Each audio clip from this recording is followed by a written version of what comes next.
What are some transgender and non-binary considerations that we should be aware of? First of all, just some definitions, and this gender unicorn kind of covers a lot of what we need to know as a baseline. So gender identity is a person's concept of themselves as male, female, somewhere in between, or neither.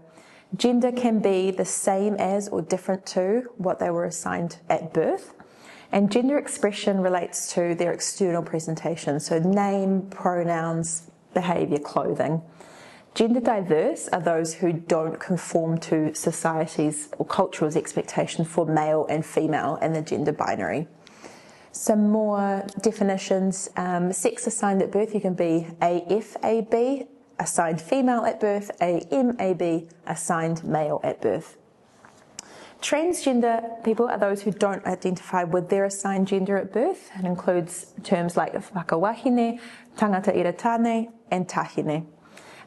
Those people could be considered MTF, male to female, or FTM, female to male. A social transition are the steps that trans people might take to alter their presentation in the world and to better align with their gender identity. It may include things like names, pronouns, wearing chest binders, things like that. Transition goals: some may choose hormonal treatment or surgery, some may choose both, some may choose neither. So what are some medical options? So people might choose to take what we call GAT, gender-affirming hormone therapy, and that can either be feminizing, so EGAT, estrogen, or TGAT, or they're on T, or testosterone. Surgery is something that's not very well covered in New Zealand. There are quite significant wait lists and very few surgeons that do this. So a lot of people do choose to self-fund and go overseas. You might hear things around top surgery, so that could be chest reconstruction to masculinize or breast augmentation to feminize. You might have bottom surgery, which could consist of genital reconstruction, masculinizing or feminizing. It might include hysterectomy, so removal of the womb, oophorectomy, removal of ovaries, and orchidectomy, removal of the testes. There can also be some facial feminization surgeries, for example, laryngeal shaves. So what does EGAT or estrogen look like? So you can see that there's going to be a redistribution of the body fat, a reduction in muscle mass and strength, so important later in terms of people's fitness tests, breast growth, reduced testicular volume, changes in body hair, baldness and voice changes. And then I've tried to just give a rough idea with how long it might take for these changes to show, and when you might see the maximum effect of estrogen on each of these changes.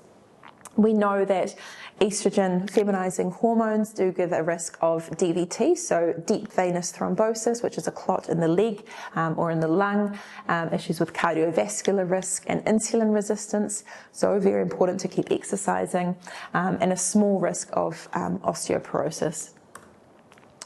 Then we know that TGAT, so testosterone, so similar there is the potential changes you might see, when you might see that, and a maximum effect. Then other thing to keep in mind is reversibility. So as well, we need to have a good discussion in terms of future fertility and preservation for people who may want to start on GAT.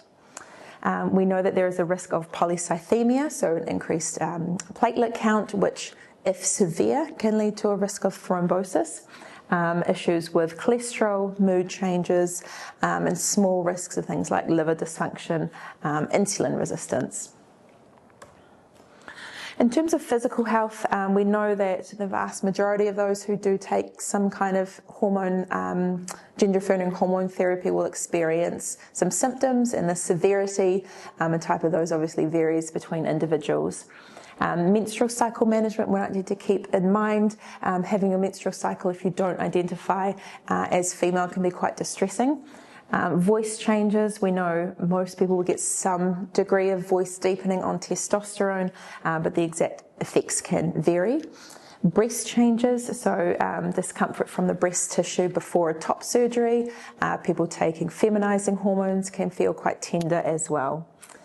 Sexual function and reproductive health, issues like erectile dysfunction, changes in sexual pleasure are not uncommon among transgender and probably non-binary individuals as well.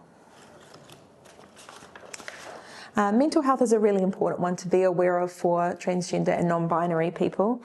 We know that they experience a risk of harm due to discrimination, social exclusion, bullying and assault. They can experience gender dysphoria, which is a psychological distress due to an incongruence between the gender identity and their assigned sex at birth. We know that the prevalence of that is incredibly high, particularly in transgender people. Body image issues, so dissatisfaction by their physical experience, and that can be exacerbated by gender dysphoria. Feeling socially isolated and lonely due to a lack of acceptance from family or wider society. And we know at least half of transgender and non-binary individuals might experience that at some point.